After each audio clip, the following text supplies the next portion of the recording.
The stranger's coat hung in tatters around his arm, expensive wool scattered across the lodge's rustic pine floor like dark snow. Blood seeped through the fabric where Timber's teeth had found purchase, but it was the exposed flesh beneath that held Aspen's attention. Raised welts, in a pattern too deliberate to be accidental, too precise to be random violence. "Call off your dog." The man's voice carried the kind of authority that came from being obeyed without question, but his eyes darted toward the door like a trapped animal calculating escape routes. Aspen's smile never wavered. "Timber, heel." The golden retriever released his grip immediately, backing toward Aspen's legs with hackles still raised. Around the lodge's main room, the handful of other guests had gone statue still. Mrs. Chen clutched her knitting needles like weapons. The hiking couple from Denver pressed themselves against the stone fireplace, as if the flames could somehow protect them. "Apologies," Aspen said, her voice carrying the mountain drawl that city folk always underestimated. "Timber's usually gentle as a lamb. Must be something about you that's got him spooked." The stranger pressed his hand against the torn sleeve, and Aspen caught another glimpse of the scars, circular burns arranged in a spiral pattern that made her grandmother's voice whisper in the back of her mind. "Some marks are left by accident, child. Others are carved with purpose." "I'll need compensation for this coat," the man said, reaching into his inner pocket with his uninjured arm. "And I expect that animal to be—" "Mr.," Aspen interrupted, leaning forward across the registration desk, "before you go reaching for whatever's in that jacket, you might want to know that Timber here's trained for more than just rescue work." She paused, letting her gaze drift meaningfully to the security camera in the corner, the one that had been recording since the moment he'd walked in. "He's got himself a particular talent for finding things that are lost or hidden." The stranger's hand froze halfway to his pocket. In the firelight, his face had gone the color of old snow. "Now then," Aspen continued, her tone brightening as if they were discussing nothing more troubling than room service. "You mentioned needing a place to stay the night? We've got a lovely cabin, about a quarter-mile down the trail. Private entrance, no neighbors to speak of." She pulled out the guest registry and slid it across the polished wood. "Just need a name for our records." For a long moment, the only sounds were the crackle of burning logs and the wind howling through the pines outside. The stranger stared at the registry book like it might bite him. "Smith," he finally said. "John Smith." Aspen's laugh was bright as mountain air. "Well, Mr. Smith, I'm sure that's exactly what your mama wrote on your birth certificate." She made a note in the margin of the registry, not his fake name, but something else entirely. A symbol her grandmother had taught her, one that meant predator in the old language. "That'll be 200 for the night." "Cash only, I'm afraid. Our card reader's been acting up something fierce." The man, Smith, pulled out a roll of bills thick enough to choke a horse. As he counted out 20s, Aspen noticed his hands. Clean fingernails, soft palms, but calluses on his knuckles that came from hitting things, or people. "Cabin 7, she said, handing him an old-fashioned brass key. "Paths marked with reflectors, but I'd be careful if I were you. These mountains can be treacherous in the dark. Easy to lose your way, end up somewhere you never intended to go." Their fingers brushed as he took the key, and the contact sent ice through Aspen's veins. This close, she could see that his eyes weren't brown like she'd first thought. They were black, the pupils so dilated they swallowed almost all the color. Her grandmother's voice whispered again, "Some darkness lives so deep, it shows itself through the eyes." "Thank you," Smith said, but his gaze had already shifted to the other guests, cataloguing faces with the methodical precision of a hunter-counting game. After he left, the lodge seemed to exhale collectively. Mrs. Chen resumed her knitting with shaking hands. The hiking couple ordered whiskey doubles from the honor bar.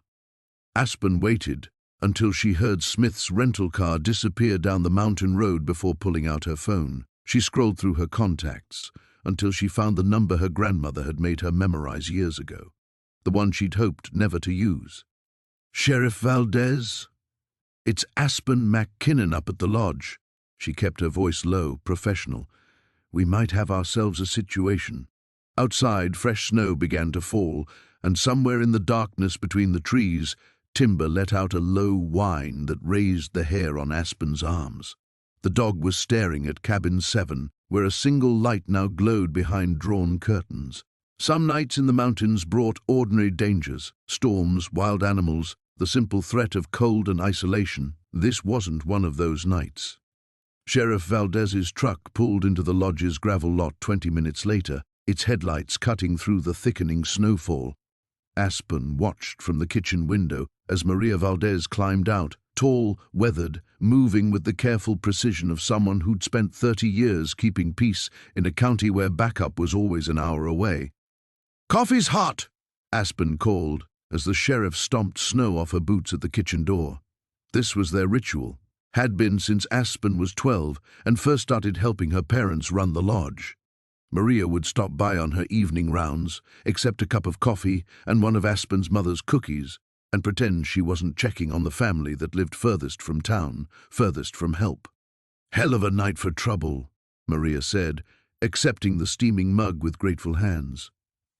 She'd known Aspen's grandmother, had been one of the few locals who didn't T-cross themselves when Elena McKinnon's name came up in conversation. "Tell me about this guest." Aspen filled her in on Smith, the fake name, the scars, Timber's reaction. Maria listened without interrupting, occasionally making notes in the small leather notebook she carried everywhere. "Scars were circular?" Maria asked when Aspen finished. "Burned in. Deliberate pattern." Aspen hesitated, then added, "Grandma Elena used to tell stories about markings like that. Said they weren't decorative." Maria's expression darkened. "Your grandmother knew things the rest of us were better off not knowing." She closed her notebook with a snap. "I'll run the rental car plates, see what comes up. Meantime, you keep that dog close and your phone closer. If Smith so much as looks at you sideways—" "I know."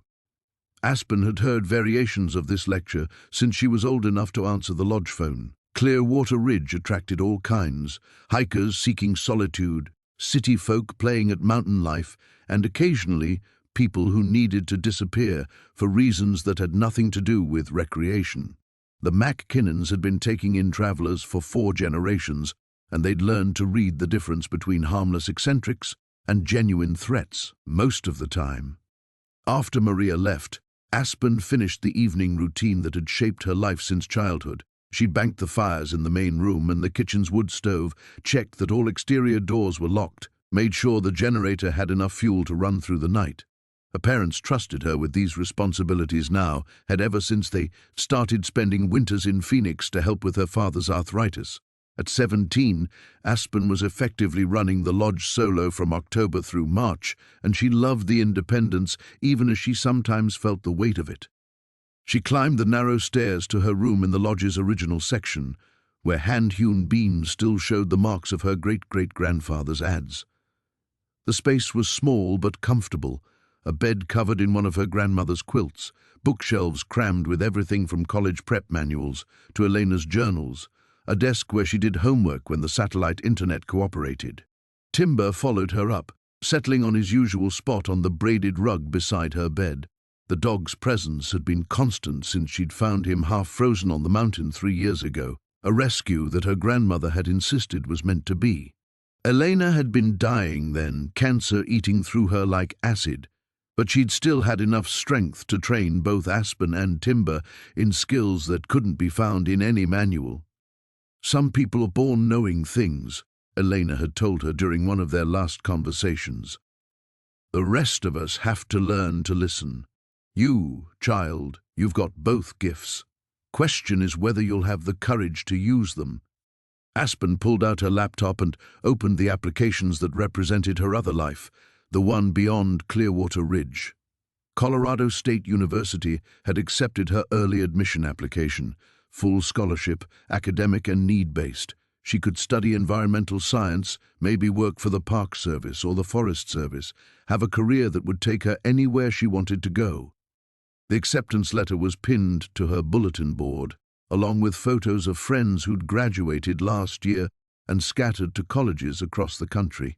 They video called sometimes, sharing stories of dorm life and football games, and all the experiences that felt as foreign to Aspen as life on Mars. She loved the lodge, loved the mountains, loved the satisfaction of reading weather patterns and guest behaviors with equal skill. But sometimes, especially on nights like this, when darkness pressed against the windows and mysterious strangers brought danger to her doorstep, she wondered what it would be like to live somewhere ordinary, somewhere safe. Outside, the wind picked up, rattling the old windows in their frames. Timber raised his head, ears pricked toward some sound only he could hear. In the distance, barely visible through the falling snow, the light in cabin 7 flickered and went out. Aspen was halfway out of bed before she'd fully registered the movement, her bare feet hitting the cold pine floor as Timber's low growl vibrated through the floorboards. The dog stood rigid at the window, every muscle coiled like a spring about to snap. "What is it, boy?" she whispered, moving to peer through the glass. Cabin 7 sat in darkness now, but there, a flash of movement between the trees, not one figure, but several, moving with the kind of coordination that spoke of planning, of purpose. Car doors slammed shut somewhere down the access road, the sound muffled by snow but unmistakable. Aspen's phone buzzed on the nightstand. A text from an unknown number: "We know who you are, what you can do. Stay inside." Ice flooded her veins. She grabbed her grandmother's journal from the bookshelf, fingers flying through pages filled with Elena's careful handwriting, until she found the entry she'd read a dozen times but never fully understood. The marked ones travel in packs. When they find someone who can see, they come to collect or to silence. The old protections still hold, but only if the bloodline remembers how to use them. Below that, sketched in fading ink, was the same spiral pattern she'd seen burned into Smith's arm. Another text arrived: "Your grandmother made promises. Time to honor them." Timber's growl deepened, and through the window, Aspen could see lights moving through the trees. Flashlights, at least 4 of them, approaching the lodge from different directions. Professional, coordinated, wrong. Her phone rang. Sheriff Valdez's number flashing on the screen. "Maria." "Don't say my name." The sheriff's voice was tight, urgent. "Are they there yet?" "Who?" "Maria, what's happening?" "Listen to me carefully. Those plates I ran? They came back federal, but the wrong kind of federal. The kind that doesn't exist on paper. And the car registration? It's one of 6 identical vehicles that were supposed to be destroyed in a government auction 2 years ago." Aspen sank onto her bed, grandmother's journal clutched against her chest. "I don't understand." "Your Mr. Smith isn't just running from something, honey. He's bait, and whoever he's working for, they've been planning this for a long time. Long enough to know exactly who lives in that lodge and exactly what you're capable of." Through the floor, Aspen heard the soft snick of the lodge's front door opening. She'd locked it. She knew she'd locked it. They're inside. She breathed into the phone. "Backstairs," Maria said immediately. "Down to the old cellar, then out through the storm doors. I'm 10 minutes out, but—" The line went dead. Footsteps moved across the main floor below. Too quiet for guests, too purposeful for anything innocent. Timber pressed against her legs, his body trembling with barely restrained violence. Aspen opened Elena's journal to the back pages, where her grandmother had written in the old language, the words that weren't quite Gaelic and weren't quite Cherokee, but something older than both. Protection spells, Elena had called them, though she'd always said they were more like negotiations than commands. "If you're reading this during danger," Elena had written in English below the strange symbols, "then it's time to choose. The gift comes with responsibilities, child. The question is whether you're strong enough to accept them or wise enough to run." More footsteps, heading for the stairs now. Aspen grabbed her phone, her boots, and the small leather pouch Elena had left her, the one that smelled of sage and something darker, older. She'd never opened it, had been afraid to learn what her grandmother thought she might need. Timber moved to the door, hackles raised but waiting for her command. Through the thin walls, she could hear voices now, low, professional, discussing search patterns and extraction protocols like she was a problem to be solved rather than a person to be protected. The acceptance letter caught her eye, pinned to the bulletin board beside photos of friends living normal lives in normal places. She could grab it, grab the go-bag she'd kept packed since she was 15, slip out through the storm cellar and disappear into the mountains until Maria arrived. She knew these peaks better than anyone, could lose herself in terrain that swallowed experienced hikers without a trace. Or she could stay. She could open Elena's pouch, speak the words written in her grandmother's journal, and find out exactly what 4 generations of Mackinnon women had been guarding in these mountains. The footsteps reached the top of the stairs. Aspen looked at Timber, at the journal, at the acceptance letter that represented everything she'd thought she wanted. Her grandmother's voice whispered in her memory, "Some people are born to be guardians, child. Question is whether they'll have the courage to stand guard when the darkness comes calling." She untied the leather cord around Elena's pouch, her fingers steady despite everything. The darkness had come calling. It was time to decide what kind of guardian she was going to be. The leather pouch fell open in Aspen's palm, revealing contents that made her breath catch. A stone carved with symbols that hurt to look at directly, dried herbs that smelled like winter nights and old blood, and at the bottom, a small silver pendant shaped like a mountain peak, the same one her grandmother had worn every day until the cancer took her. Aspen's hands trembled as she lifted the pendant. The moment it touched her skin, the world shifted. The footsteps outside her door weren't just footsteps anymore. They were intentions, dark and hungry, pressing against her awareness like oil against glass. The voices downstairs carried undertones that spoke of missing children and unmarked graves. And Smith, wherever he was now, pulsed like a beacon of wrongness that made her stomach turn. This is what Elena saw, she realized. This is what drove her to the mountains, what kept her watching the roads for 40 years. But with the clarity came terror. The acceptance letter seemed to glow from the bulletin board, promising escape to a world where her biggest concerns would be midterm exams and dormitory noise complaints. She could still run. Maria was 10 minutes out. If she moved now, slipped through the storm cellar like she'd done 100 times as a child playing hide-and-seek, she could disappear into the forest and never have to choose between normal and this, whatever this was. Timber whined softly, pressing closer to her legs. Through their connection, stronger now, clearer than it had ever been, she felt his confusion. He wanted to protect her, but he could sense her wavering, her fear. "I know, boy," she whispered, her voice cracking. "I'm scared too." The journal lay open on her lap, Elena's handwriting swimming before her eyes. The gift comes with responsibilities. But what if she wasn't strong enough? What if she made the wrong choice and people died because of it? The pendant seemed to pulse against her throat, and with each pulse she felt the weight of 4 generations of Mackinnon women who had made this same choice. Had they been scared too? Had her great-grandmother felt this same paralyzing uncertainty when she first saw the darkness that lived behind human eyes? Had Elena's hands shaken the first time she spoke the old words, called on protections that predated churches and governments? A floorboard creaked in the hallway, directly outside her door. Aspen closed her eyes, trying to center herself the way Elena had taught her during those long summer afternoons when cancer was still just a word doctors used. "Feel the mountain beneath you," her grandmother's voice whispered in her memory. "Feel the roots that go down into bedrock, the strength that's been here longer than any human darkness. You're part of that strength, child. Question is whether you trust yourself to use it." But trust felt impossible when her entire world was crumbling. Just this morning, her biggest worry had been whether to accept early admission or wait for other applications.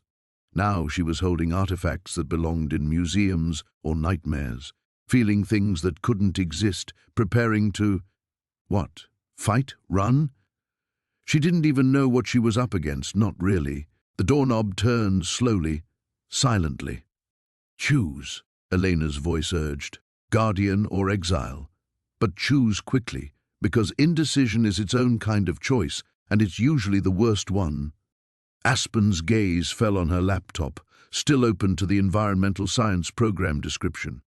She'd written her application essay about wanting to protect wild places, to stand guard over landscapes that couldn't protect themselves. Noble words that had felt so meaningful when she'd typed them. But this was different. This wasn't about fighting climate change or urban development. This was about stepping into something ancient and terrible and probably permanent. If she spoke the words Elena had written, if she put on that pendant, and became whatever her family had been guarding against, there would be no going back. No college applications, no normal life, no possibility of ever being just Aspen McKinnon instead of the last of the Mountain Guardians. Timber's body vibrated with barely contained energy. Through the enhanced connection, she felt his readiness to fight, his absolute faith that she would know what to do. But she didn't know. She was 17 years old and terrified and completely out of her depth. The door began to open. Aspen looked at the pendant in her shaking hands, then at the acceptance letter that represented everything she was about to lose. Elena's journal seemed to pulse with urgency, the old words practically burning off the page. Downstairs, she could hear more sounds. Furniture moving, systematic searching, the careful precision of people who did this professionally. What kind of guardian am I going to be? The question echoed in her mind as the door swung wider, revealing a shadow in tactical gear and night vision goggles. Professional, prepared, expecting a frightened teenager, not whatever Elena McKinnon's granddaughter might become. Aspen's fingers closed around the pendant as fear and duty waged war in her chest.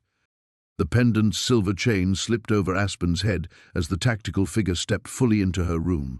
The moment the mountain-shaped amulet settled against her chest, everything changed. The world exploded into layers of sensation that threatened to overwhelm her 17-year-old mind. She could feel the intruder's intentions like acid rain against her skin. Clinical assessment, calculated threat evaluation, orders to extract or eliminate. Behind him, two more figures moved through her grandmother's lodge, their emotions a toxic blend of professional detachment and something darker, hungrier. "Step away from the dog," the figure commanded, voice mechanically distorted through some kind of modulator. "Hands where I can see them." Instead, Aspen pressed her palm against Timber's head and spoke the first words from Elena's journal, syllables that felt like they'd been waiting on her tongue her entire life. Sluadocha, stad. Tirseofawe chosant. The effect was immediate and terrifying. The pendant flared with cold fire, and the tactical figure stumbled backward as if he'd walked into an invisible wall. His night vision goggles sparked and died. What the hell? He reached for his radio, but the device crumbled to ash in his hands. Timber's growl deepened into something that belonged more to wolves than dogs, and through their connection, Aspen felt the ancient power that had been sleeping in both of them. Not just the ability to sense darkness, the ability to stand against it.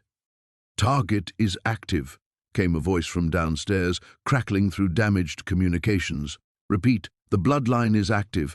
Initiate Containment Protocol 7. Aspen's enhanced senses caught more than words. She felt the satisfaction in that voice, the sense of a trap finally springing. They hadn't come here by accident. They'd been waiting for this moment, for her to claim her inheritance and reveal herself. "My grandmother was right about you," Aspen said, surprised by the steadiness of her own voice. The pendant's power flowed through her like mountain water, cold and clean and unstoppable. "You're not federal agents. You're collectors." The figure in front of her went very still.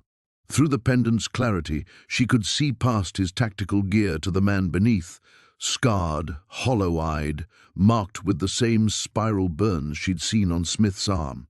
But where Smith radiated victim, this man was predator, shaped by whatever organization harvested people with gifts. "Smart girl," he said, dropping the electronic voice distortion. "Smarter than your grandmother. She fought us for 40 years, never understanding that we were offering her something better than hiding in these mountains. You killed her." The words came out flat, certain. Cancer killed her. We just accelerated the timeline when she refused our final offer. He stepped forward, testing the invisible barrier. Same offer we're making you. Come with us voluntarily, help us locate others with your abilities and your family lives, your friends in town live. Everyone you've ever cared about gets to keep breathing. Aspen felt the threat like a physical blow, but beneath her fear, something else stirred.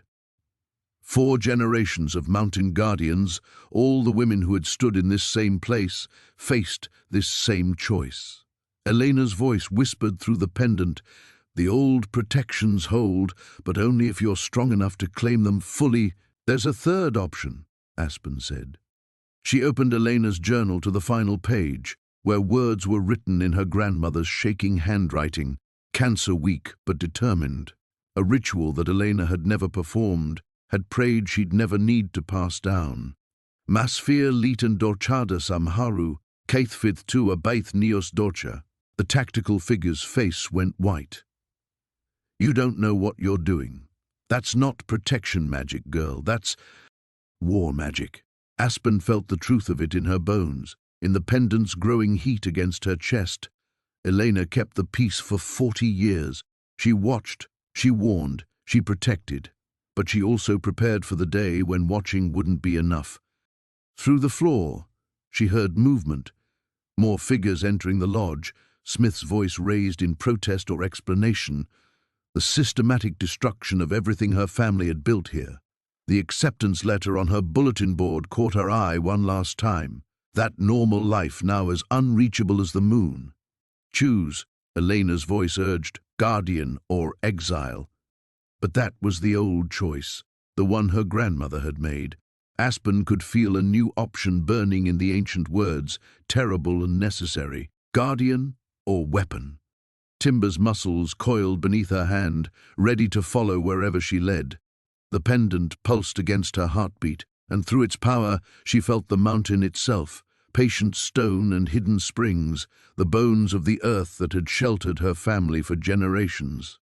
"My name is Aspen McKinnon," she said, loud enough for every intruder to hear. "I am the daughter of guardians, granddaughter of watchers, heir to promises made in blood and starlight." The tactical figure raised his weapon, but it was already too late. "And you brought war to my mountain." Aspen spoke the final words, the ones that would change everything, the ones that meant no going back. The words that left Aspen's lips weren't English, weren't any language that belonged to the modern world. They came from deeper places, older promises, and as she spoke them, the mountain responded. The lodge shuddered, not from earthquake or wind, but from something awakening beneath tons of granite and limestone. The tactical figure stumbled as the floor rippled like water, his weapon clattering away. Downstairs, Aspen heard shouts of confusion as whatever technology the intruders carried began failing in cascading waves. But the mountain's awakening brought consequences she hadn't expected. Through the pendant's connection, she felt other presences stirring, not just the clean, patient strength of stone and earth, but older things, hungrier things, entities that had been sleeping in deep places, held back by generations of careful McKinnon guardians who understood that some protections came with terrible prices. "Clever girl," a voice whispered in her mind, honeyed and ancient. "But do you truly understand what you've just invited to dinner?" The pendant burned against her chest as Aspen realized her mistake. Elena's war magic wasn't just about calling on the mountain's strength. It was about opening doors that her family had spent 4 generations keeping locked. "No," she breathed, trying to pull back the power she'd unleashed. But the old words had momentum now, and the things stirring in the deep places were already pressing against weakening barriers. The tactical figure had recovered enough to reach for a backup weapon, but before he could draw it, Timber moved. Not just moved, flowed, his body suddenly larger than physics should have allowed, eyes blazing with reflected starlight. When his jaws closed on the man's arm, the scream that followed spoke of more than physical pain.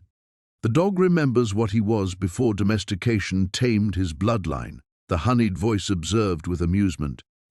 Perhaps there's hope for this generation of guardians after all. Through the lodge, electronics died completely. Emergency lighting flickered and failed, but Aspen's enhanced senses showed her more than any artificial illumination could. She could feel every intruder, their locations and intentions burning bright as signal flares in her awareness. 7 total, including Smith, who crouched in the kitchen radiating terror and something else. Regret? Hope? The emotions were too tangled to pass. Heavy footsteps pounded up the stairs as reinforcements responded to their teammates' distress. Aspen grabbed Elena's journal and pressed herself against the window, but escape was no longer an option. She could feel the mountain's attention focused on the lodge now, ancient consciousness, vast and patient and utterly alien. It was waiting to see what kind of guardian she would choose to become. The pendant showed her 3 paths, clear as mountain air. Submit. Let them take her. Preserve the old barriers.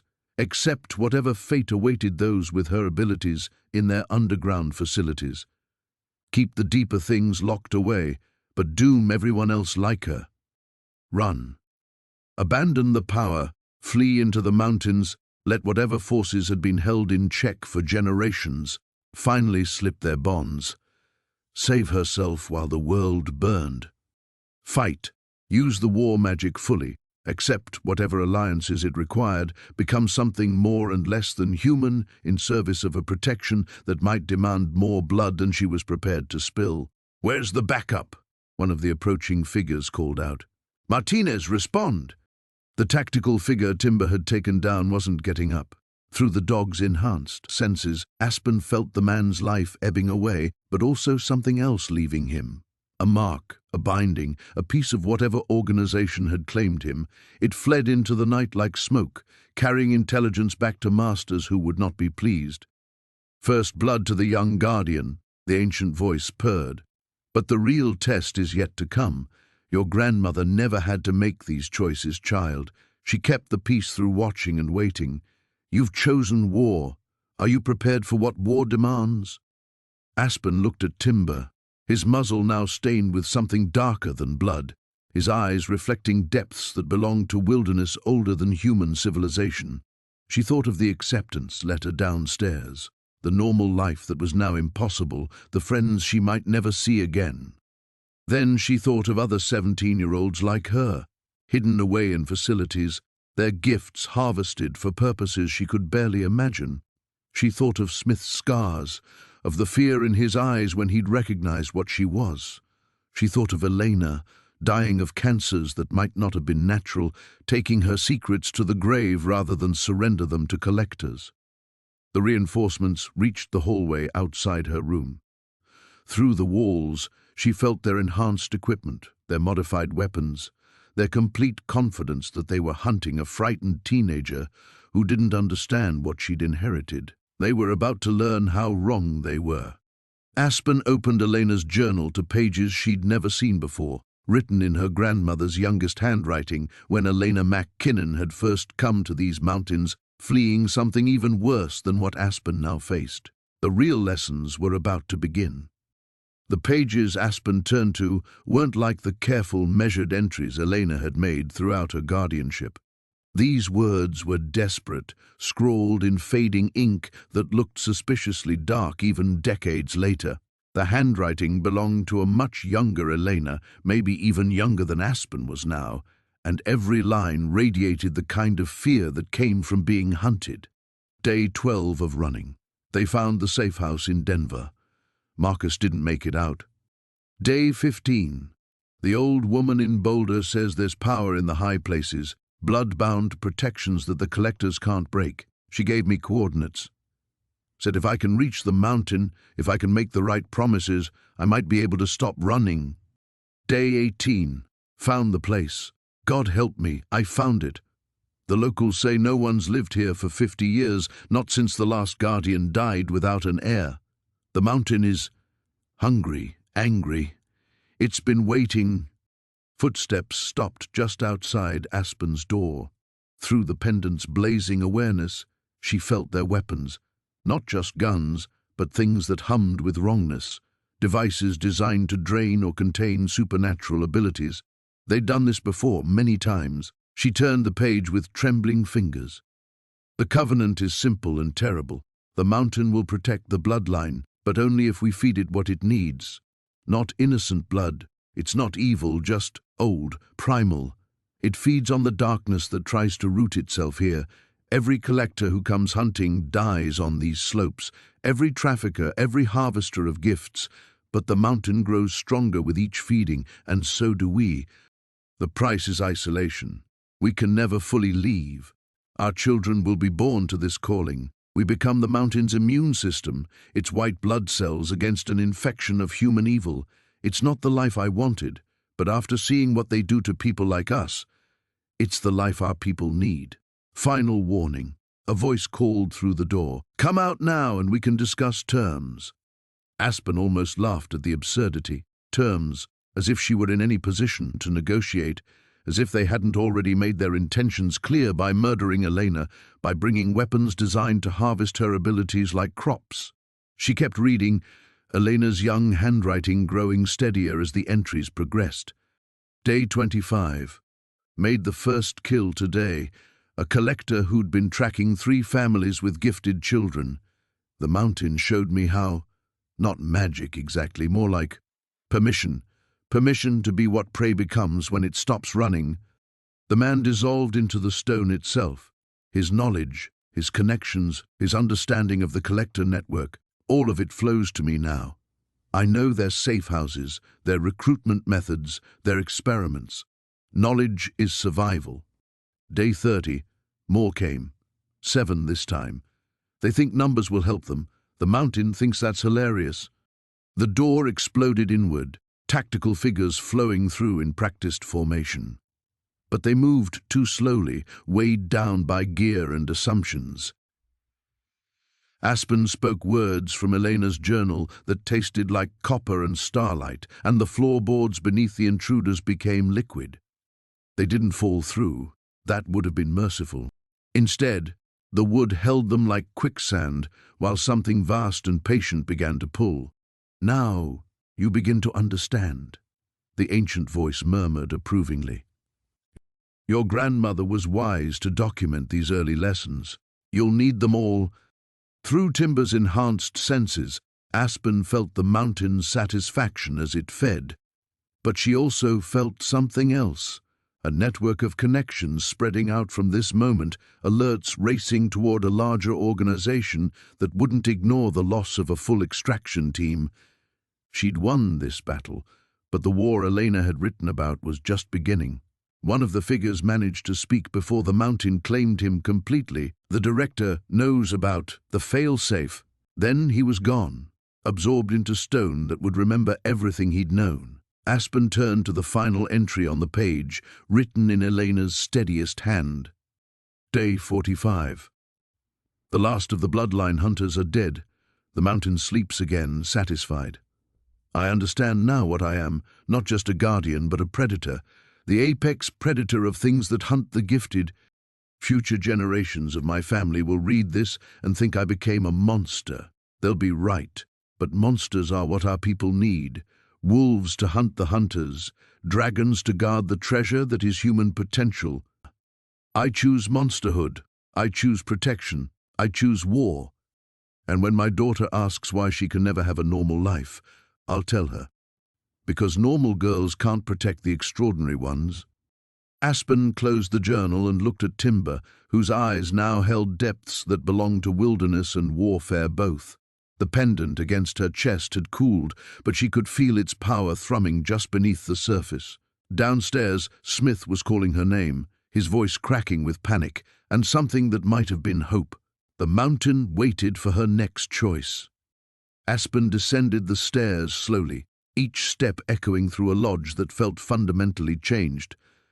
The walls themselves seemed to pulse with new awareness, and shadows moved in ways that had nothing to do with the dying emergency lighting. Behind her, Timber padded silently, his presence a constant reminder of what they'd both become in the space of a single night. Smith waited in the kitchen, pressed against the far wall with his hands raised. Whether in surrender or supplication, she couldn't tell. His face was pale, eyes wide with the kind of terror that came from witnessing something that shattered every assumption about how the world worked. "They're all gone," he whispered, staring at the spaces where his teammates had been standing moments before. Just gone. Into the floor, into the walls. "What are you?" The question hung between them like a blade. Through the pendant's blazing clarity, Aspen could see Smith's true nature more clearly now. The scars weren't just physical. His mind bore the wounds of systematic conditioning, neural pathways carved by months or years of careful psychological manipulation. He'd been a victim before he became a collector, shaped by the same organization that now hunted her. "I'm what happens when prey evolves," she said, surprised by the steadiness in her voice. Elena's words echoed in her memory. "Monsters are what our people need." But even as she spoke, Aspen felt the weight of what she'd unleashed settling on her shoulders. The mountain's hunger was sated for now, but she could sense its vast consciousness turning toward broader concerns. Other collectors would come, drawn by the loss of this extraction team, and worse, the fail-safe Smith's teammate had mentioned before the stone claimed him. "The director knows about the covenant," the ancient voice whispered in her mind, no longer honeyed but sharp with concern. "Your grandmother kept the bloodline hidden for 40 years. That protection is broken now." Through the pendant, images flooded her awareness, not her own memories, but Elena's, preserved in stone and starlight. She saw her grandmother as a young woman, making the first covenant with entities that predated human civilization. She felt Elena's anguish as she realized what the pact would cost: her daughter's freedom, her granddaughter's childhood, generation after generation bound to serve as the mountain's immune system. She also felt Elena's fierce joy each time another child with gifts survived because of that choice.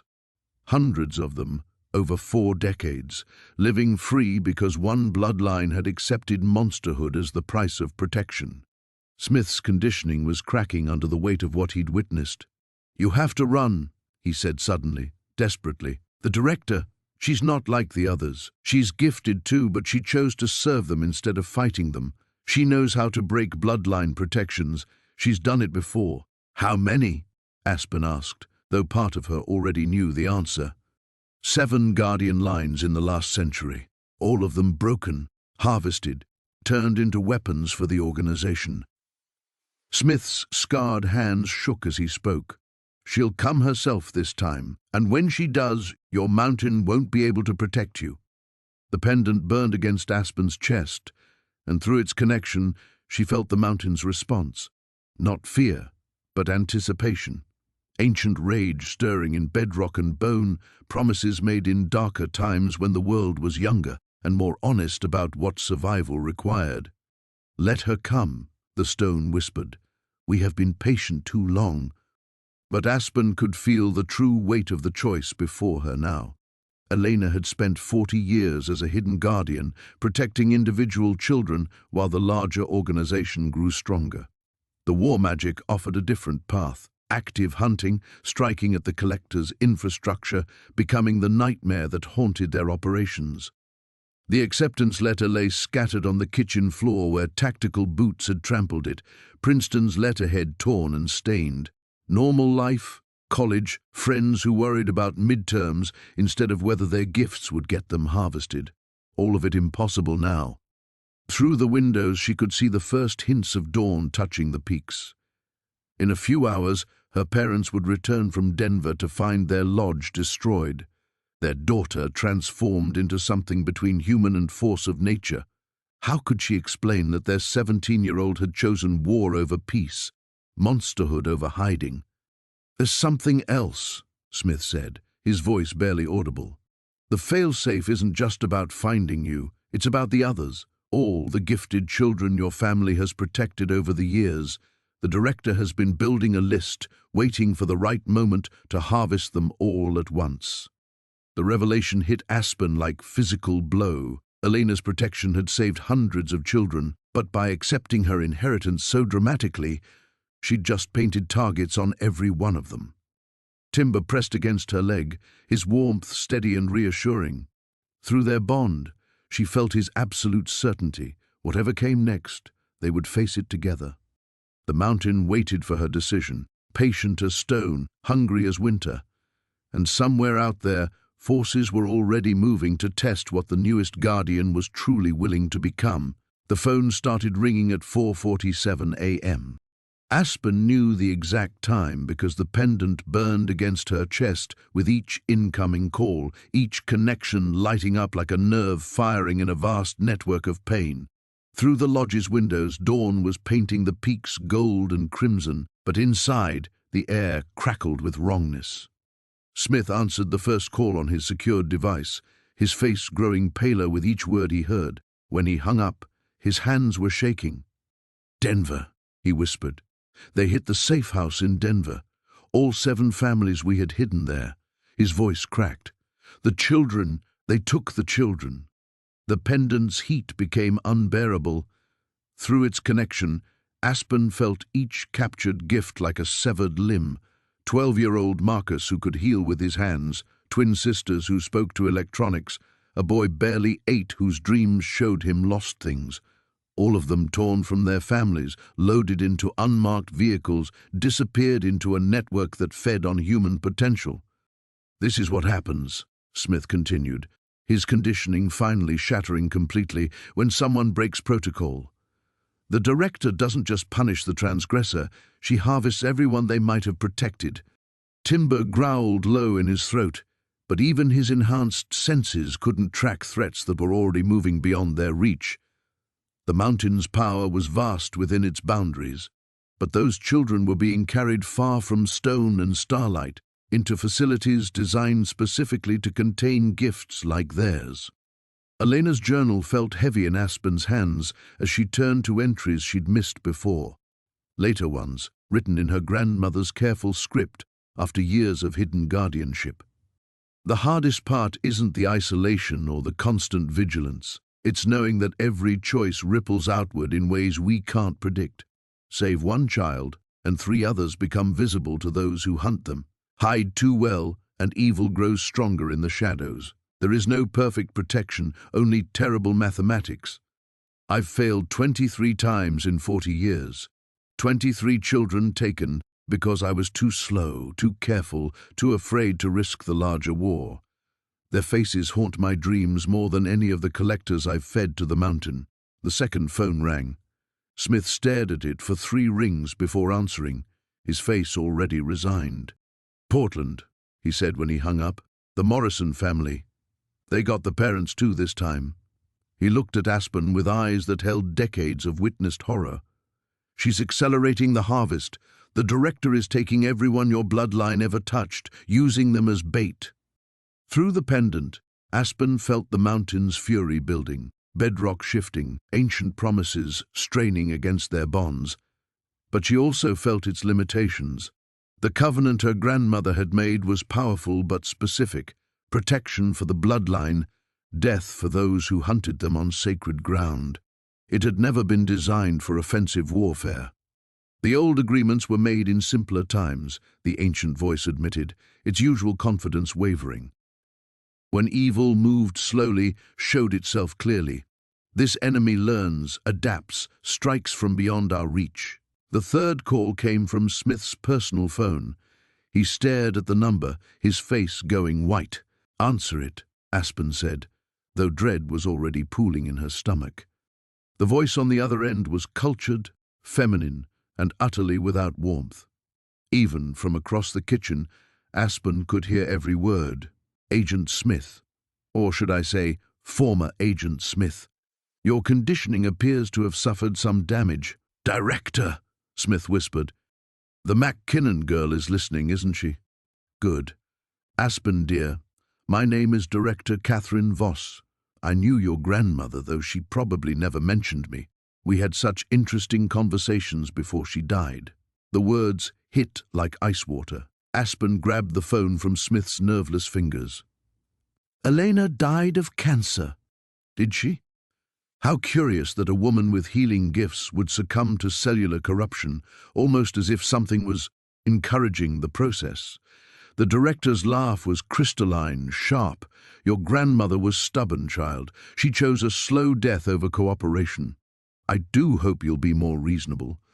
Through the lodge windows, Aspen could see vehicles approaching, black SUVs winding up the mountain road like a funeral procession.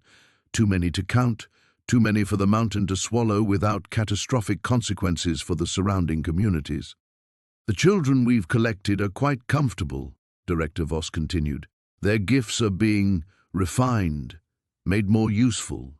They could live relatively pleasant lives in our facilities, assuming their protector makes sensible choices. What do you want? Aspen's voice sounded foreign to her own ears. Surrender, of course. Walk outside, dismiss whatever protections you've inherited, and come with us quietly. In exchange, I'll release this batch of children and suspend harvesting operations for, shall we say, 6 months? Time for them to scatter, hide again. The game continues. Aspen looked at Timber, whose eyes reflected depths of wilderness and fury. She felt the mountain's rage pressing against her consciousness, eager for war. She thought of Elena, dying slowly while poison coursed through her veins, choosing agony over betrayal. The acceptance letters' remains still littered the floor. Princeton, normalcy. A future that now felt like something from another person's life. I need time to think, Aspen said. You have until I reach your door, Director Voss replied. Perhaps 10 minutes. Choose wisely, young guardian. Some mistakes can't be undone. The line went dead. Through the windows, the vehicles grew closer, carrying enough firepower to level the lodge and probably half the mountainside. In the distance, Aspen could hear helicopters. The war Elena had spent 40 years avoiding was finally here, and they were going to lose. 10 minutes. Aspen stared at the phone in her hand, Director Voss's words echoing like a death knell. Through the windows, the convoy crested the final ridge, black vehicles spreading across the lodge's clearing like infection. Too many to count, too many to fight, carrying weapons that could level mountains and nets, designed to capture gifts that had no earthly defense. She opened Elena's journal to the final pages, ones she hadn't dared read before. The handwriting was shakier here, written in the last months of her grandmother's life when cancer, no, poison, was eating her alive. If you're reading this, the war has finally come. I'm sorry, granddaughter. I tried to give you 18 years of normal life, but normal was always a lie we told ourselves. There is a choice I never made, a power I never claimed. The mountain offered it once, when I was young and angry and watching the first collectors take children from the reservation. I refused because the price seemed too high. Now, dying slowly while evil grows bolder, I wonder if I chose wrong. The covenant we made was defensive, protection for those who seek shelter here. But there is an older agreement, written in stone before humans learned to fear what they couldn't understand. A pact with forces that don't distinguish between protection and predation, between guardian and god. You could be more than I ever was. You could be what they fear in the dark. Aspen's hands shook as she turned the page. Outside, engines cut off one by one, replaced by the sound of boots on gravel and weapons being readied. The mountain remembers when it was young, when justice flowed like water and consequences followed actions without bureaucracy or hesitation. It remembers hunting those who hunted the innocent, not waiting for them to come to sacred ground, but seeking them in their lairs, in their cities, in their dreams. To claim that power, you must give up any pretense of remaining human. You become something else, a force of nature wearing human skin, bound to the mountain's will until death releases you. Your children will inherit gifts that burn them alive if they try to live normal lives. Your bloodline becomes a weapon pointed at the heart of organized evil. I chose love over justice, protection over predation. I chose to hide rather than hunt. Perhaps that was wisdom, perhaps it was cowardice. You'll know which when the moment comes. Through Timber's senses, Aspen felt the tactical teams spreading out, establishing overlapping fields of fire, professional movements, practiced formations. They'd done this before, broken guardian bloodlines, harvested gifts that had protected communities for generations. But she also felt something else through the bond. Director Voss herself, standing apart from the tactical teams.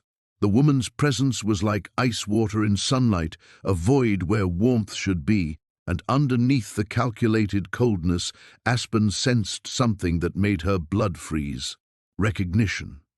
Director Voss wasn't just gifted, she was like Elena, like Aspen, a guardian bloodline turned predator, someone who'd made the choice Elena had refused, who'd claimed the mountain's darker gifts and used them not to protect the innocent, but to serve those who harvested them. The revelation hit with the force of avalanche. This wasn't just a war between humans and monsters. This was a civil war among the gifted themselves, guardian bloodlines turned against each other by an organization that had learned to corrupt rather than simply destroy. "Now you understand," the ancient voice whispered, no longer patient but urgent. "She carries mountain right, covenant bonds. Stone recognizes stone.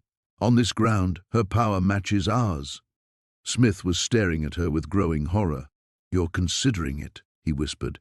"The transformation. Dear God, you're actually considering it." Aspen looked at the final entry in Elena's journal, written in a hand so shaky it was barely legible. "The poison is winning. I have perhaps days left. If you're reading this, it means I failed to prepare you properly, failed to teach you everything you'd need to survive what's coming. Know this, the choice between guardian and predator isn't really about you. It's about what kind of world you're willing to live in.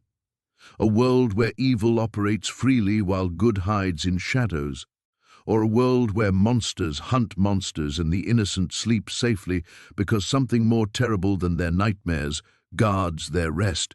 Choose quickly, choose completely, and whatever you become, remember that love was the first magic and justice was the second. Everything else is just power." Outside, Director Voss's voice cut through the morning air like a blade. "Time's up, little guardian. Let's see what kind of monster Elena's bloodline really breeds." The mountain trembled beneath the lodge, ancient powers straining against bonds that had held for 40 years. Timber pressed against Aspen's leg, his warmth the only real thing in a world suddenly full of impossible choices. And in that moment, feeling the weight of every captured child, every broken family, every guardian bloodline that had fallen to Director Voss's corruption, Aspen finally understood what Elena had spent 40 years trying to teach her. Some choices weren't about right and wrong. They were about what you could live with and what you couldn't. Aspen closed Elena's journal with trembling hands, the weight of 40 years of hidden knowledge settling in her bones like winter cold. Outside, Director Voss's voice carried the authority of someone who had broken bloodlines before, who knew exactly how this scene would play out. But she was wrong about one thing. Aspen wasn't choosing between right and wrong anymore. She was choosing between surrender and war. "Smith," she said quietly, not taking her eyes off the tactical teams positioning themselves around the lodge, "tell me about the other guardian bloodlines, the ones she broke." Smith's scarred face went pale. The blackbirds in Montana, they could track anyone across 1,000 miles. The Riversons in Oregon, who made water itself hunt their enemies. The Chen family in Northern California. His voice cracked. They could make technology turn against its users. 7 bloodlines, each one thinking they were strong enough to face her alone. But they weren't hiding, Aspen realized. They were already active guardians when she found them. Yes. And that was their weakness. They'd already claimed their full power, already burned their bridges to humanity. They couldn't adapt, couldn't think beyond what they'd always done. Through the pendant's connection, Aspen felt the mountain's ancient frustration. It had watched guardian after guardian fall to Director Voss's corruption, each defeat teaching the enemy more about how bloodline magic worked, how covenants could be twisted or broken. But this time was different. This time, the guardian had allies the mountain had never worked with before. "Timber," she whispered, and her dog's ears perked forward. Through their bond she felt his absolute trust, his willingness to follow wherever she led. But more than that, she felt his pack instincts, his understanding that survival sometimes meant calling for help. Smith was watching her with growing comprehension. "You're not going to claim the full transformation." "Elena spent 40 years hiding because she was alone," Aspen said, moving to the lodge's radio system. "But we're not alone anymore. The families she protected, the children who grew up safe because of her sacrifice, they're still out there. Some of them have gifts that were never harvested." She began broadcasting on frequencies Elena had marked in the journal's margins, emergency channels used by gifted families, frequencies monitored by adults who'd once been hidden children themselves. "This is Aspen McKinnon at Clearwater Ridge, Elena's granddaughter. They're here, and they have the children from Denver and Portland. Her voice broke slightly, "I need help." The responses came faster than she'd expected, voices crackling through static, some young, some older, all carrying the weight of gifts that had been protected long enough to mature into real power. "Jenna Morrison, Seattle. My daughter was one of the Denver children." "I'm coming." "Marcus Delacroix, Albuquerque. Elena hid my family for 6 months in '89. We remember our debts." "Sarah Chen." "Yes, that Chen family. The tech workers, not all of us were killed, and we've learned some new tricks." One by one they checked in. Healers and seers, people who could make electronics dance or persuade weather to change its mind. Adults who'd grown up in Elena's shadow and spent decades building lives, families, networks of their own. Director Voss's voice cut through the radio chatter. "How touching. A family reunion. Do you really think a handful of half-trained gifts can stand against a coordinated organization?" But Aspen was already feeling the changes in the mountain's power. With each ally who committed to coming, the ancient covenant stretched and grew. Elena's protection had always been limited to the mountain itself because she'd worked alone. But guardian magic was meant to be shared, meant to flow between bloodlines and across distances. "Yes," the stone whispered, and for the first time since the siege began, its voice carried hope instead of rage. This is how it was meant to be. Not one guardian bearing all the weight, but many sharing the burden.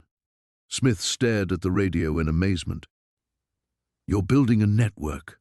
A real one, not just emergency contacts, but an active resistance." "Elena protected children one at a time," Aspen said, watching through the windows as Director Voss's perfect formation began to look less overwhelming. "But those children grew up. They had children of their own. 40 years of hidden protection means 40 years of gifted people who lived to build something better." The mountain shuddered, but this time it wasn't from strain.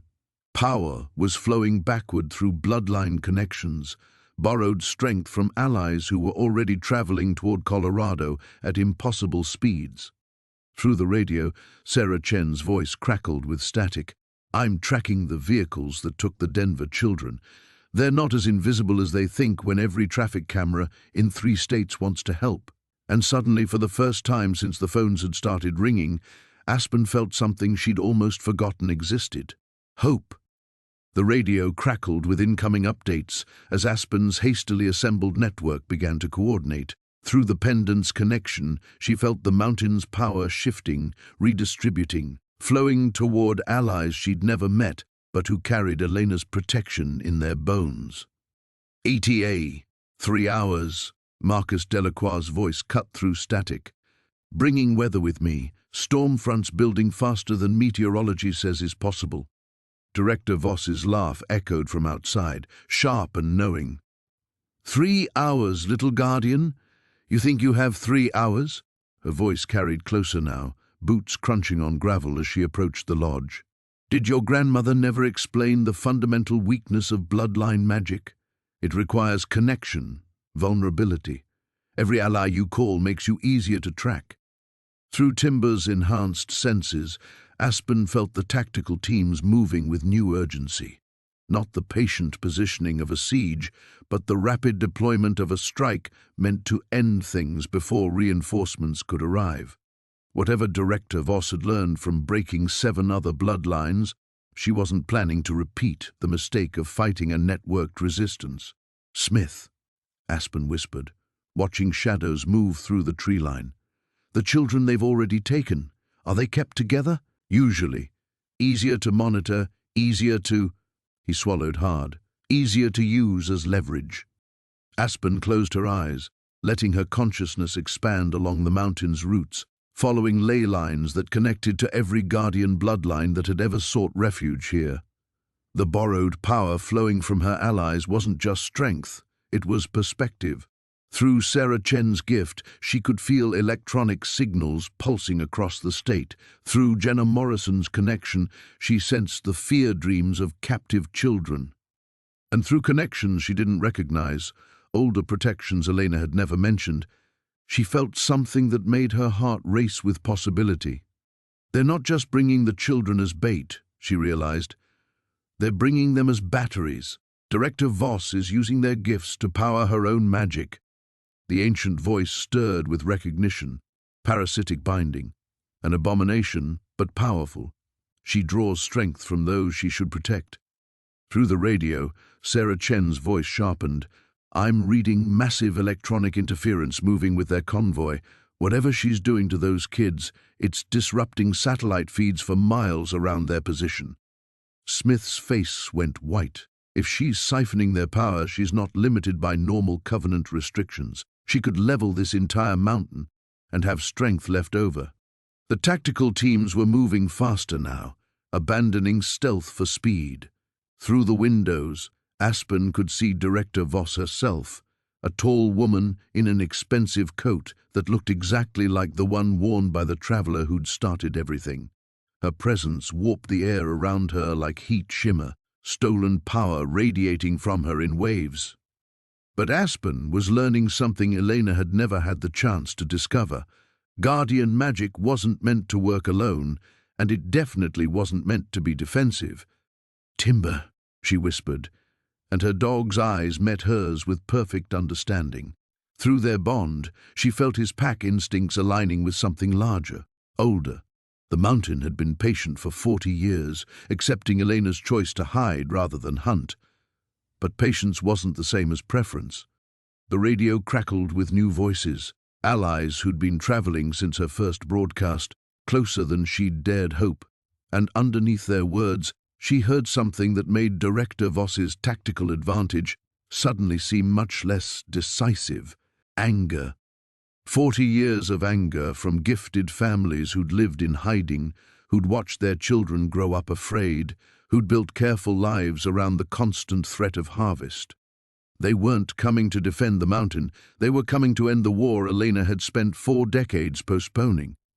"The bloodlines remember," the ancient voice whispered, and now it carried not just hope, but anticipation. "They remember what guardians were before we learned to fear our own power." Through the pendant, Aspen felt the mountain's eagerness, its readiness to finally stop protecting and start hunting. But more than that, she felt her allies' gifts beginning to merge with the ancient covenant, transforming it from a shelter into something that could reach across states, across time zones, across every hiding place the organization had ever used. Director Voss called out again, "Closer now, last chance, little guardian. Walk outside, surrender quietly, and I'll make their deaths quick." Aspen looked at Elena's journal one final time, at the choice her grandmother had refused to make. But this wasn't the same choice anymore. This wasn't about becoming a monster to fight monsters. It was about finally using the strength that 3 generations of protection had built. She reached for the radio with steady hands. "Director Voss," she said, her voice carrying clearly through the lodge's external speakers. "You're right about one thing. This ends today." The mountain trembled beneath her feet as borrowed power flowed through bloodlines Elena had protected. Gifts that had grown strong in safety, allies who were done hiding. But you're wrong about who's surrounded. The mountain's tremor became a roar as ancient power surged through stone and root, carrying Aspen's declaration across miles of Colorado wilderness. Through the pendant's connection, she felt her allies' gifts fully merge with the covenant. Sarah Chen's technological mastery turning every electronic device within 50 miles into an extension of her will, Marcus Delacroix's weather working drawing storm clouds that moved against prevailing winds, and dozens of others Elena had protected now lending their strength to something that had never existed before, a guardian network powerful enough to hunt. Director Voss's confident stride faltered as the tactical team's communications erupted in static. Through Timber's enhanced senses, Aspen watched the woman's face change from predatory certainty to something approaching concern. The stolen power radiating from her was immense, drawn from gifted children who should have been protected instead of harvested. But even parasitic magic had limits when facing something this coordinated. "Impossible," Voss called out, her voice carrying less authority than before. "Guardian bloodlines don't cooperate. They compete, they isolate, they fall one by one because they're too proud to—" "Because they were never given the chance," Aspen interrupted, her voice now amplified by the mountain itself. Every stone face and cliff wall carried her words, creating an echo that seemed to come from the earth's bones. "Elena didn't hide from you for 40 years because she was weak. She was buying time for something you never anticipated." Through the radio network, updates flowed in faster than human coordination should allow. Her allies weren't just traveling, they were working, using gifts Elena had protected to systematically dismantle the organization's infrastructure. Bank accounts frozen by financial seers, transport networks disrupted by technomancers, safe houses exposed by people who could make buildings themselves whisper secrets. The ancient voice rose with savage satisfaction. Now they understand.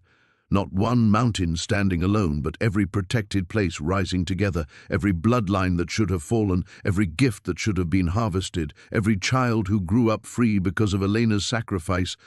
Director Voss raised her hand, and Aspen felt the wave of stolen power building to lethal intensity. But she also felt something else, a resonance through the covenant that made her smile with Elena's own fierce joy. The children being used as batteries weren't just victims anymore. They were connections, links in a chain that flowed both ways.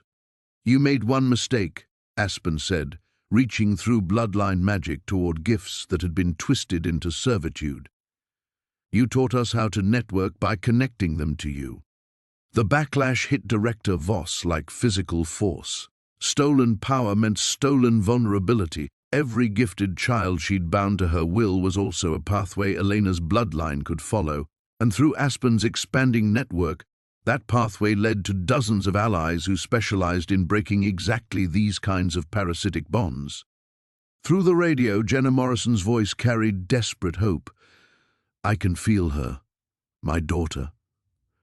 They're in a convoy 15 miles out, but the binding is weakening. Whatever you're doing, don't stop." Smith stared at the tactical teams outside, watching their perfect formation crumble as their communications failed and their commander stumbled under psychic feedback. "This isn't just rescue," he whispered. "You're dismantling their entire operation." "Elena protected children for 40 years, Aspen replied, feeling the covenant expand beyond anything one guardian had ever attempted. "Now it's time for those children to protect each other." Director Voss rallied, drawing deeper on the stolen gifts. But each surge of power only strengthened the connections Aspen was exploiting. Through the pendant, the mountain's ancient rage finally had a target worth its fury. Stone began to sing with harmonics that made the tactical team's weapons malfunction, their body armor crack, their tactical advantages dissolve like morning mist. But this was only the beginning. Through her network, Aspen felt the organization's true scope: compounds in 7 states, hundreds of captive children, guardian bloodlines that had been corrupted instead of destroyed, turned into weapons against their own kind. Director Voss was powerful, but she was also just one operative in a structure that had been harvesting gifts for generations. The mountains shuddered again, but this time with anticipation rather than strain. Elena's 40 years of protection had created something unprecedented, a generation of gifted people who'd lived long enough to master their abilities, build families, establish themselves in positions where they could actually fight back effectively. Last chance, Aspen called to Director Voss, borrowing Elena's voice from memory. Release the children, dissolve the bindings, walk away, and maybe some of your people live to see tomorrow. Through Timber's senses, she felt the woman's fury, her desperate calculation of odds that were shifting by the second. More allies were arriving, their gifts adding to the Covenant's growing strength. But underneath the tactical considerations, Aspen sensed something else in Director Voss, something that made her understand why this war had taken 40 years to reach this moment. Fear, pure, helpless terror of what Guardian bloodlines could become when they stopped hiding and started hunting. The final test wasn't about Aspen's power. It was about whether she was willing to use it. The decision crystallized in Aspen's mind like ice forming on still water, clear, inevitable, and sharp enough to cut. Through the pendant's connection, she felt Elena's 40 years of restraint, the careful choice to protect rather than destroy, to hide rather than hunt. But Elena had been alone, carrying the weight of an ancient covenant meant to be shared. Aspen was not alone. "Choose," the mountain whispered, its voice carrying the patience of millennia and the rage of watching children stolen, bloodlines broken, gifts twisted into weapons. The old way or the true way. Hide or hunt. Protect or end this. Director Voss rallied her remaining forces, stolen power flaring around her like dark fire. The tactical teams moved with desperate precision, abandoning their sophisticated formation for a straightforward assault. Through Timber's enhanced senses, Aspen felt their fear. These people had spent careers hunting Guardians one by one, breaking isolated bloodlines. They had never faced a network. "Aspen!" Smith's voice carried warning as he watched the approach through the windows. "Whatever you're considering—" "I'm considering what Elena never could," she replied, her consciousness expanding through stone and root, following ley lines that connected every protected place across 7 states. The Covenant wasn't just a mountain anymore, it was a web spanning half the continent, powered by gifts Elena had kept safe long enough to mature into something the organization had never anticipated. Through the radio network, her allies' voices carried updates that painted a picture of systematic collapse, every safe house simultaneously compromised, every hidden facility exposed, every parasitic binding stretched beyond its breaking point as the children forced into service became conduits for their own liberation. But Director Voss wasn't finished. The stolen power radiating from her reached critical intensity, drawing so deeply on the captive children that Aspen felt their life forces beginning to fray. Parasitic magic at its most lethal, a final gambit that would either break the Guardian network or kill everyone connected to it. The mountain screamed, not in pain but in fury that vibrated through every stone, every root, every ancient binding that held the Covenant together. 40 years of Elena's careful restraint shattered like glass as Aspen made the choice her grandmother never could. She stopped protecting and started hunting. Power exploded outward from the pendant, carried by bloodline connections that spanned generations. Every family Elena had hidden, every child who'd grown up safe, every gift that should have been harvested but instead grew strong in secret. All of it flowed through the Covenant and focused on a single devastating purpose. Director Voss's scream echoed across the mountainside as the stolen power she'd relied on became a weapon turned against her. Every parasitic binding reversed, every connection she'd forged to drain the children's gifts now carrying the full weight of a Guardian bloodline finally unleashed. The tactical team's weapons simply stopped working. Their vehicles died as electronic systems overloaded. Their body armor cracked as the mountain's song reached frequencies that turned composite materials brittle. But Aspen wasn't targeting the soldiers. They were just tools, following orders they barely understood. She was targeting the system that had created them. Through Sarah Chen's technological mastery, amplified by the Covenant's power, every database the organization maintained began deleting itself. Financial networks that funded the harvesting collapsed as accounts emptied into victim relief funds.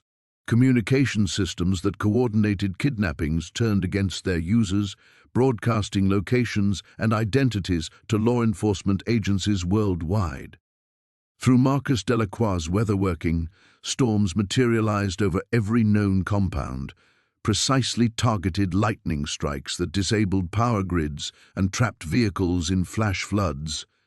Nature itself turned against those who perverted the natural order of gifts. But the deepest strike came through connections Aspen was only beginning to understand, bloodline magic that reached back through generations, finding every guardian who'd been corrupted instead of killed, every gift that had been twisted into servitude. The Covenant didn't just free the captive children, it restored what had been stolen, returned what had been perverted, and offered choices that had been denied for decades. Director Voss collapsed to her knees as the last of the stolen power abandoned her, flowing back to its rightful sources. Through Timber's senses, Aspen felt the woman's genuine terror as she faced something no organization protocol had prepared her for, a guardian bloodline that had stopped playing defense. "This isn't possible," Voss whispered, her voice carrying across the sudden silence that followed the storm. Her expensive coat, so similar to the one that had started everything, hung in tatters, revealing burned scars that marked her as another victim, another guardian whose gifts had been harvested and twisted. Guardian bloodlines don't cooperate. They can't. The ancient covenants prevent— "The ancient covenants," Aspen interrupted, her voice now carrying the weight of stone and storm, "were designed to prevent guardians from becoming what you made us become. But you broke those rules first." She stepped outside, Timber at her side, no longer afraid of what waited beyond Elena's protection. The mountain rose behind her like a living thing, its power flowing through her veins and voice. "The war you started 40 years ago is over," she said, watching recognition dawn in Director Voss's eyes. "You lost the moment you taught us we were never meant to face you alone." The weight of victory settled on Aspen's shoulders like mountain snow, cold, beautiful, and heavier than she'd expected. Director Voss knelt in the mud, her stolen power dissipated, the tactical teams scattered or surrendered. Through the radio network, reports flowed in of complete success, compounds liberated, children freed, the organization's infrastructure crumbling across 7 states. They had won.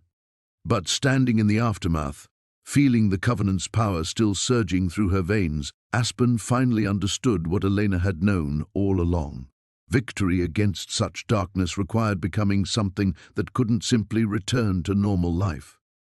"The price," the mountain whispered, its voice gentler now but no less final. "Every guardian who chooses to hunt instead of hide pays the same price. Power like this cannot be turned off, little daughter. It can only be contained or embraced." Timber pressed against her side, his dark eyes reflecting knowledge that broke her heart. Through their bond, she felt his understanding, felt him accepting what she was still struggling to face. The power that had saved hundreds of children, that had ended decades of suffering, came with a cost Elena had spent 40 years postponing. She could feel them all now. Every gifted person across the continent, every bloodline she'd awakened, every child they'd freed. The connections didn't fade with the battle's end. If anything, they grew stronger, clearer, more demanding. The Covenant wasn't just mountain stone anymore, it was a living network with Aspen at its center, and networks needed guardians. Smith approached carefully, his federal agent training warring with obvious awe.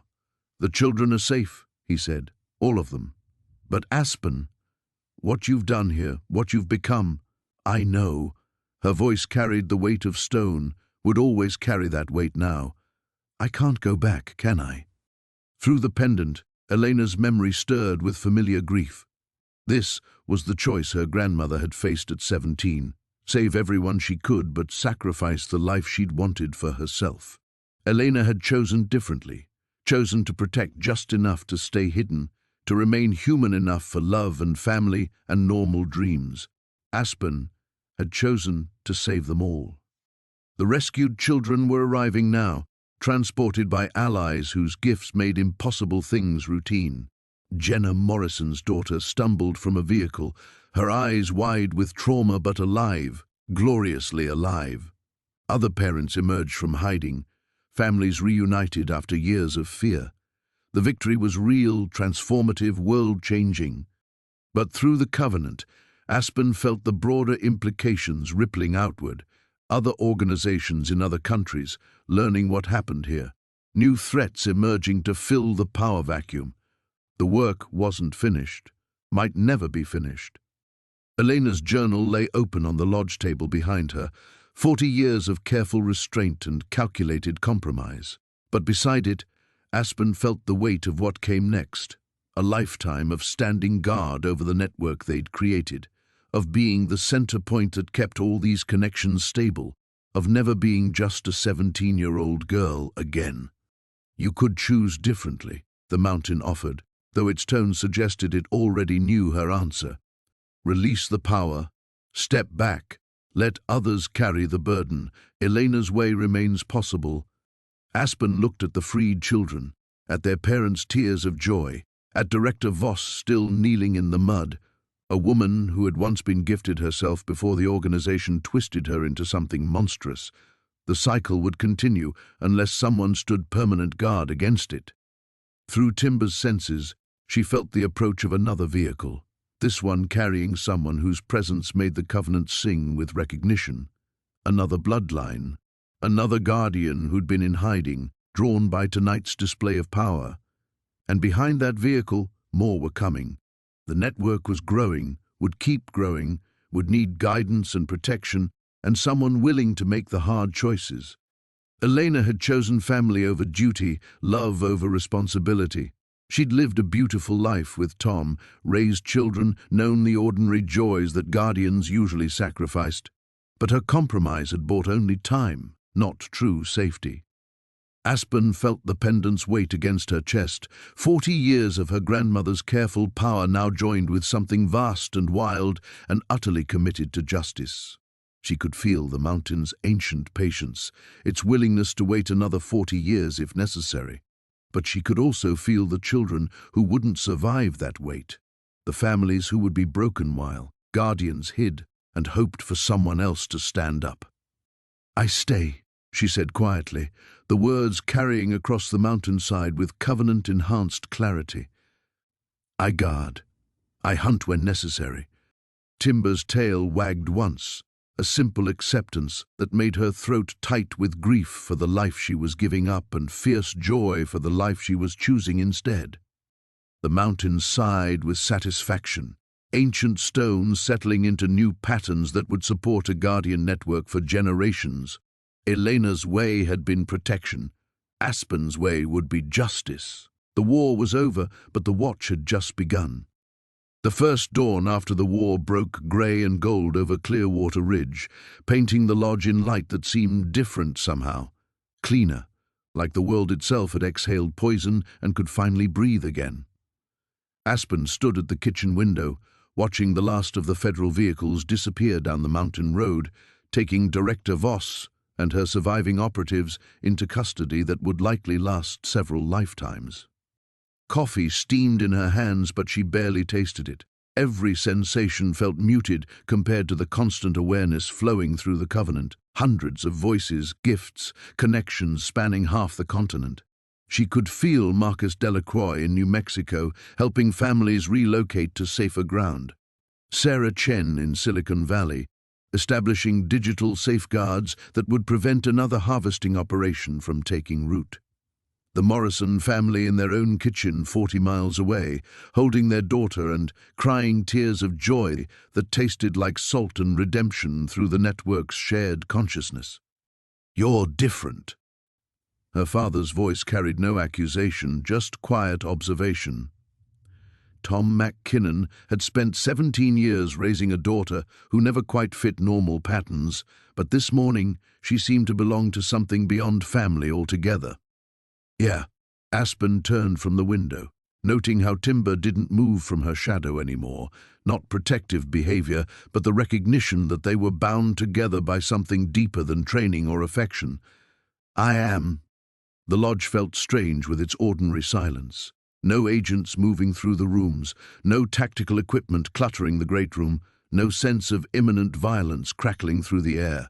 Just the familiar creak of settling timbers and the whisper of wind through pines that now carried voices from allied bloodlines across 7 states. Elena's journal lay closed on the kitchen table, its 40 years of careful documentation complete.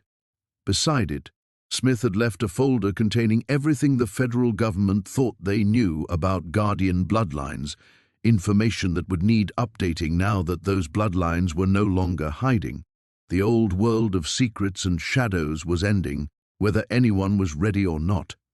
The reporter called again, Tom said, pouring his own coffee with hands that only trembled slightly. 3 networks want interviews. Someone leaked footage of what happened during the battle. Aspen almost smiled at his careful word choice. Battle seemed too small for what had unfolded, the systematic dismantling of an organization that had operated in shadow for generations, the liberation of hundreds of children, the revelation that Guardian gifts could be networked and amplified beyond anything their enemies had imagined. But war felt too large, too impersonal for something that had ultimately been about family, about refusing to let another generation of children disappear into darkness. "We'll figure out how much to tell them," she said, though through the covenant she already felt the decisions being made by allies with more experience in managing public exposure. The world was about to learn that magic was real, that some people were born with gifts that defied conventional understanding, that a hidden war had been raging while most of humanity remained oblivious. The transition would require careful orchestration. Timber's ears perked up, and through their bond Aspen felt the approach of vehicles long before their engines became audible. Not enemies this time. The Covenant made that distinction clear. These were the Guardians who'd answered last night's call, bloodlines that had been hiding for decades but were ready to step into the light. "More visitors," she murmured, watching her father's face cycle through resignation and something that might have been pride. He'd lost his wife to Guardian inheritance, watched his daughter struggle with gifts that set her apart from every normal milestone. Now he was watching her become something unprecedented, the center point of a network that would reshape how gifted people related to the world. The first vehicle crested the ridge, carrying an elderly woman whose presence made the mountains sing with recognition. Behind her, 2 more cars followed, their passengers radiating gifts that complemented and strengthened the growing network. Guardian bloodlines that had scattered across the continent were beginning to converge, drawn by the possibility of finally standing together instead of hiding alone. "I should probably warn you," Aspen said, setting down her coffee and moving toward the door. "Life around here is going to get complicated." Tom's laugh carried exhaustion and wonder in equal measure. "Honey, life around here has been complicated since the day your grandmother left you that pendant. This is just more honest about it." Through the window, Aspen watched the vehicles park beside the lodge, their doors opening to reveal faces she recognized from the Covenant's shared consciousness, but had never seen with her physical eyes. Each arrival strengthened the network, added new voices to the growing chorus of gifts that would need coordination, training, protection. The work Elena had done alone for 40 years would now be shared among dozens, then hundreds as more bloodlines emerged from hiding. But someone would need to stand at the center, to be the constant point that kept all these powerful, independent people working together instead of fragmenting back into isolation. Timber bumped against her leg, his simple acceptance a reminder that some choices, once made, became identity rather than burden. The real resolution wasn't about defeating one organization or saving one group of children. It was about accepting that some people were born to guard the Guardians themselves. The elderly woman who emerged from the first vehicle moved with the careful grace of someone whose bones had carried power too long. Her silver hair caught the morning light like spun starlight, and when her eyes met Aspen's across the yard, the recognition that passed between them felt like coming home to a place she'd never been. "Grandmother would have liked her," Aspen murmured, stepping onto the lodge's front porch. Behind her, she heard Tom's quiet intake of breath as he registered what was happening. Not just visitors, but the formal establishment of something that had never existed before, a guardian council, a visible, organized network of families who'd spent generations hiding their gifts. Timber preceded her down the steps, his tail wagging with genuine pleasure rather than the cautious assessment he usually showed strangers. Through their bond, Aspen felt his simple joy at meeting others who understood what they were, what they'd chosen to become. Pack, his canine mind supplied, though the concept carried weight far beyond ordinary dogs and their territories. Aspen McKinnon. The elderly woman's voice carried the weight of mountain stone, though gentler than the raw power that had flowed through the Covenant during battle. I'm Margaret Chen, Sarah's great-aunt. I've been waiting 40 years to meet Elena's granddaughter. The handshake that passed between them sent warmth spiraling through the network, connections strengthening as bloodlines that had operated in isolation for decades finally touched with intention rather than crisis. Margaret's gift ran toward protection, shields and barriers that could turn aside both physical and metaphysical attacks, a perfect complement to Aspen's more aggressive abilities. I'm sorry it took a war to bring us together, Aspen said, meaning it. Through the Covenant, she could feel Margaret's memories of hiding, of watching her family scatter across the continent for safety, of wondering if they'd ever be able to gather openly again. Wars have a way of clarifying what matters most. Margaret's smile carried grief and hope in equal measure. Your grandmother chose family over network. Noble choice, necessary choice for her time. But you've chosen differently. The others approached more slowly. A middle-aged man whose presence made the air itself seem more solid. Twin sisters whose gifts created harmonies that strengthened everyone around them. A teenager not much older than Aspen, whose eyes held the same weight of early responsibility. Representatives of bloodlines that had been myth to each other until last night. Tom appeared beside her with coffee for everyone, his businessman's hospitality adapting seamlessly to circumstances that would have broken most people's ability to cope. Watching him move among these strangers with the same careful courtesy he'd show lodge guests, Aspen felt a fierce swell of love for the father who'd somehow raised a daughter he'd never fully understood without trying to make her smaller or safer or more normal. The integration won't be simple, said the man with Earth Gifts, accepting coffee with a grateful nod. 40 years of hiding created patterns. Trust comes hard when you've spent generations protecting family secrets from people who'd use them to hunt you, but the alternative is going back to isolation, added one of the twins. Pretending last night didn't prove we're stronger together than apart. Pretending we can protect our children by teaching them to be invisible. Through the Covenant, Aspen felt the weight of similar conversations happening across the network. Families who'd survived by scattering were trying to decide if it was safe to reunite. Gifts that had been suppressed for safety were emerging into daylight, their users blinking like people who'd spent lifetimes in caves. The world was changing, and change always carried risk alongside possibility.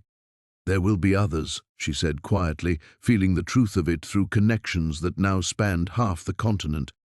Other organizations, other people who want to use gifts instead of nurturing them. The war we just finished was never going to be the last one. Margaret nodded, her silver hair catching the morning light. Elena understood that. She just hoped she could buy enough time for someone else to make the hard choices. Timber pressed against Aspen's leg, his warmth grounding her as the Covenant's awareness threatened to overwhelm her individual consciousness. Through him, she felt the mountain's ancient patience, its willingness to support whatever structure the Guardians chose to build, but also its reminder that some burdens, once accepted, became permanent.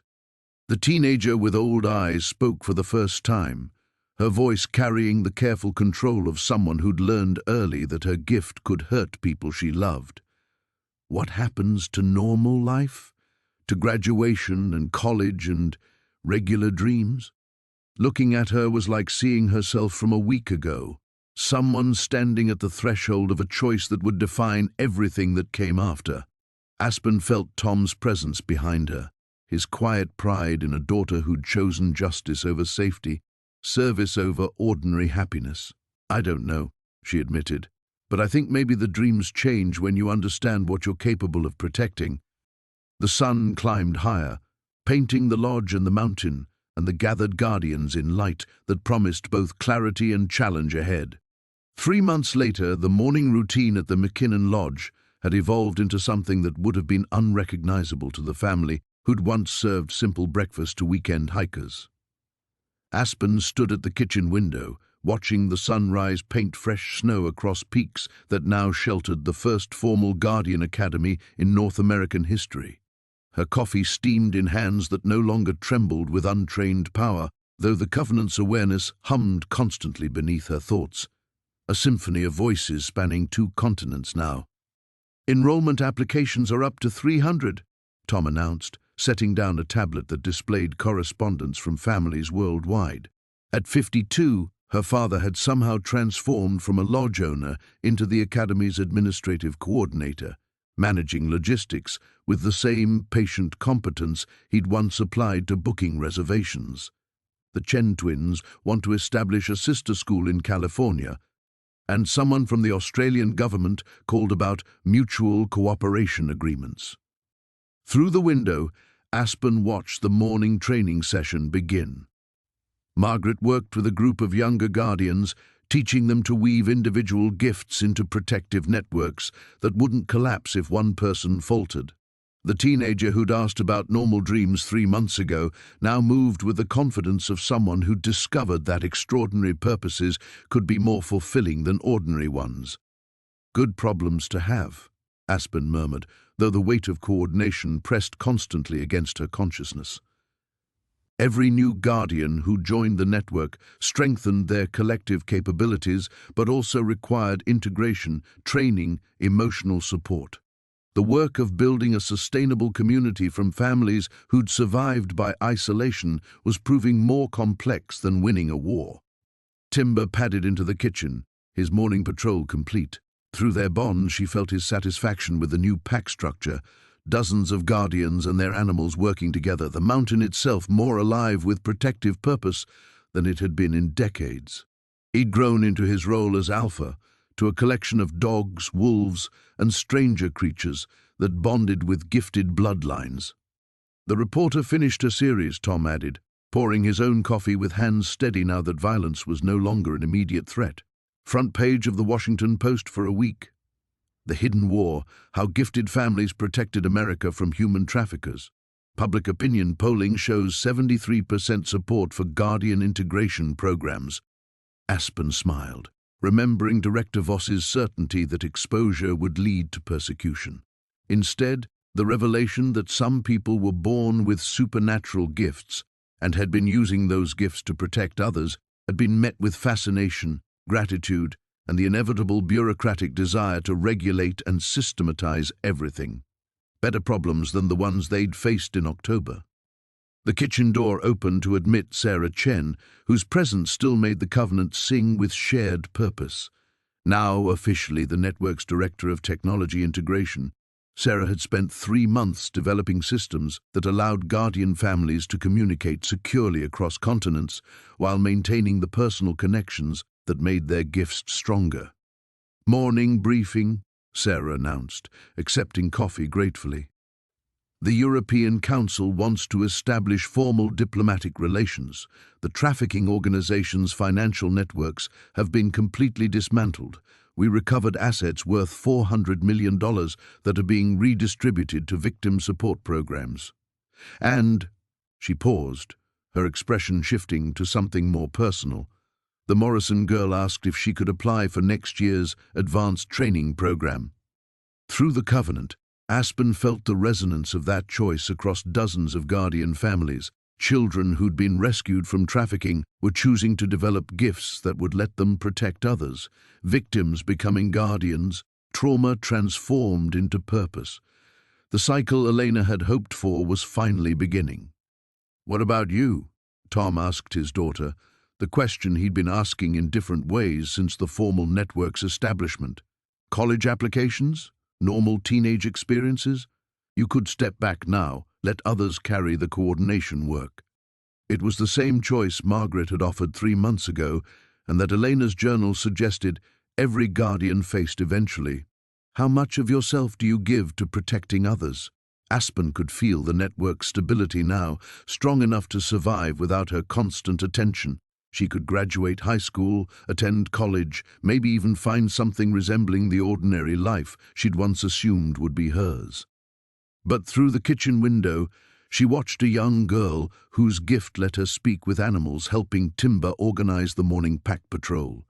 Saw Margaret teaching defensive techniques to teenagers who would have been harvested 6 months ago. Felt the pulse of guardian families across continents, finally able to use their gifts openly because someone had chosen to stand at the center and hold the network together. The dreams had changed, just as she'd predicted. Instead of college brochures and career uncertainty, she dreamed of the Academy's expansion, of alliances with other countries' gifted populations, of a world where children like her would never have to choose between hiding their gifts and being hunted for them. "I stay," she said quietly, the words carrying the weight of permanent choice. "This is home now." Timber's tail wagged against her leg, simple acceptance that felt like blessing. Through the covenant, she felt the network's collective sigh of relief and renewed commitment. The war was over, the watch continued, and Aspen McKinnon, 18-year-old guardian of guardians, finally understood that some callings were worth a lifetime's dedication. The mountains settled around them, ancient stone embracing a future bright with possibility.